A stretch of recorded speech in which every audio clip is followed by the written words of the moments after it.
Hi everybody, welcome to the kitchen. Today we're going to make some egg-free chocolate chip cookies.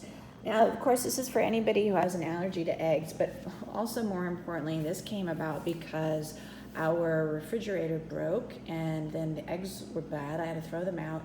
And so I had no eggs. I wanted to make these cookies and I had every other ingredient, but I figured out we better try to make an egg-free chocolate chip cookie and see what comes up. So this is a wee bit of an experiment. I've never tasted it before. We are gonna try this. I'm gonna put in some canola oil instead. And so hopefully that's gonna help us out and we'll see if it works. So let's start off. We've got our butter. We're gonna have to do all of our measuring. We need 1 cup of sugar and half a cup of sugar, 1 cup of light brown sugar, 3 cups of all-purpose flour, 2 teaspoons baking soda, a half teaspoon of salt, 2 teaspoons of our vanilla extract, 2 tablespoons of water, 1/4 cup of canola oil, and 2 cups of our chocolate chips. So let's get all those measured. I have here our sheet pans, our Silpats, measuring cups, measuring spoons. Let's get everything measured and then start making this. So I have all of my mise en place ready now. Everything has been measured out. And whenever I do measurements, I want to get not only a measurement by either cups or measuring spoons, but I want to get at the weight amount. So a half cup of sugar is 4 ounces. There is our 4 ounces of white granulated sugar.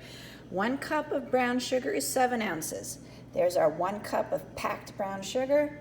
And 3 cups of all-purpose flour is 14.25 ounces. We've got that there. Let's double check we have everything. There's our 2 teaspoons of baking soda, half teaspoon of salt. We're gonna measure our vanilla when we're mixing, so we need 2 teaspoons of that. I have the water right there. We need 2 tablespoons of it.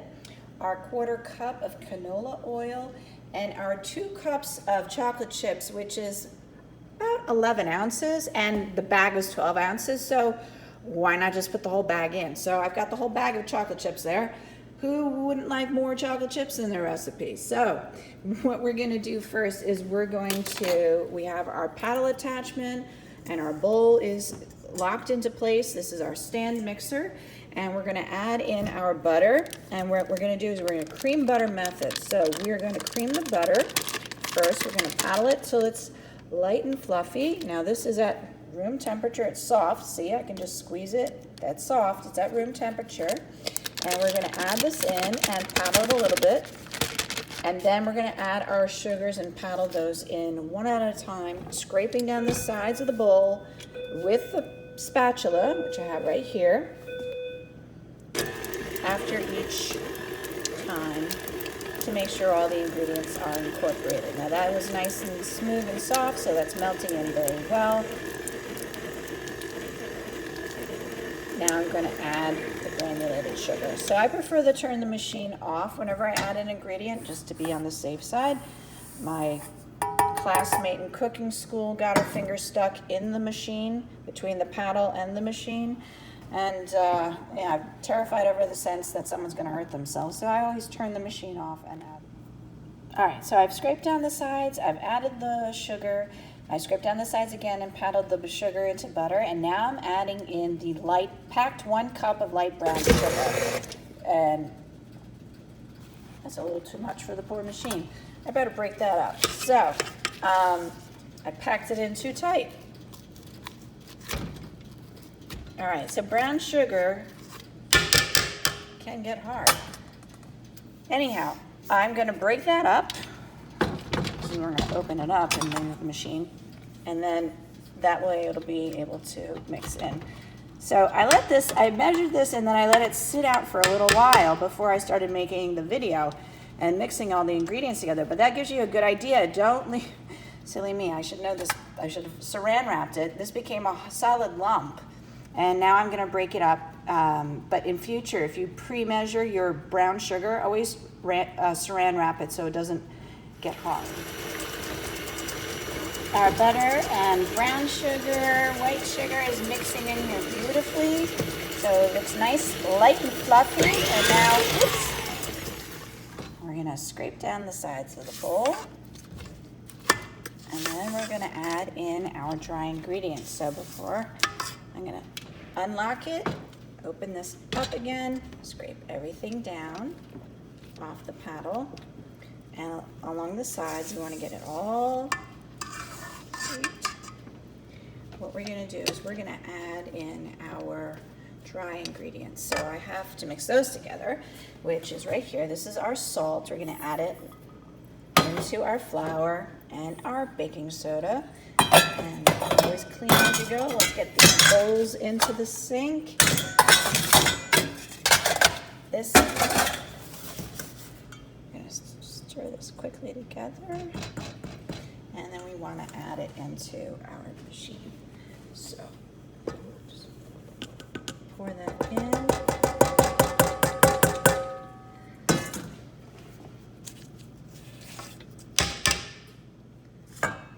Put this back down, lock it into place. And again, what we're gonna do is what's called pulsing. We're gonna pulse it on. I'm gonna turn on and off and pulse in the flour.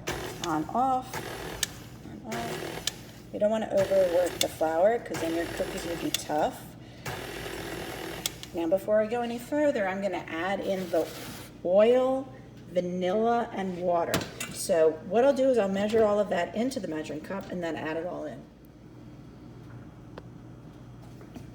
All right, so the flour has been mixed in, we pulsed it in, and now I'm adding in the oil, water, and vanilla extract. So get every little bit of that in there. Okay, and then we'll add that. Again, we're just gonna pulse on and off, just make sure it's getting completely mixed in. There's a lot of flour over here, so let's scrape down the sides of the bowl.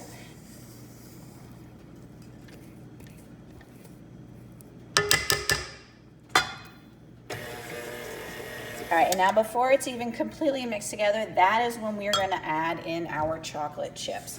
So we're just gonna dump those in. Don't wanna over mix the batter. So we're just gonna kind of pulsing this on and off. Get that all mixed in and it's all coming together. Great, I'm not gonna overdo it. I'm gonna stop. You see how it's come together as a dough? It's coming off the sides. Now it's done. I'm not gonna mix anymore. And then we're just gonna start, whoops, we're gonna get this into the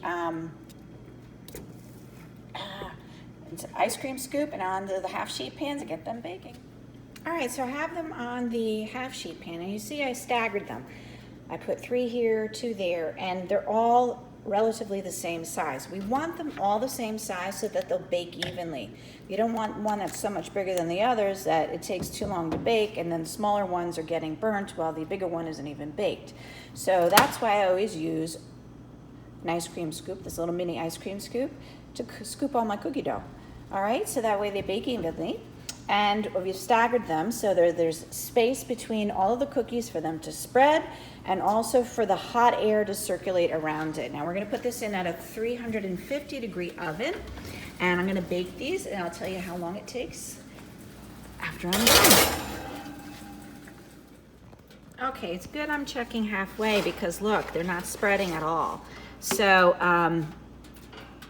that could be one of the reasons why the difference is that if you had egg in here, this would be spreading.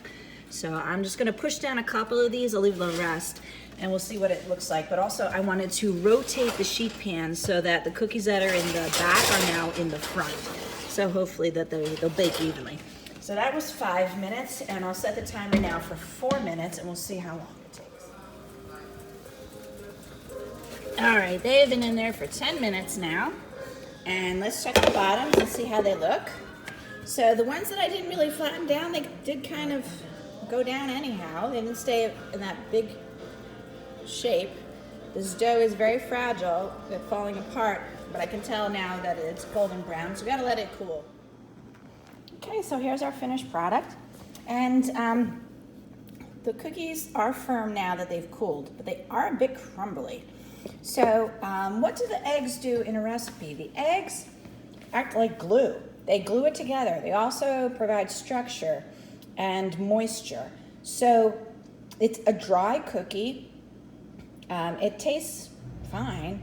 But it does miss a bit of the taste from the eggs that sort of makes it more uniform. If you have an allergy to eggs, this is perfect. I would love it to have this if I had an allergy to eggs. If you don't have eggs in the house and you've got to make some cookies, this recipe is great. And what I would do though in future though is that because it is crumbly and we don't have the flour gluing it together, I would mix it more. I would mix it a little bit longer because that way we would develop the gluten in the flour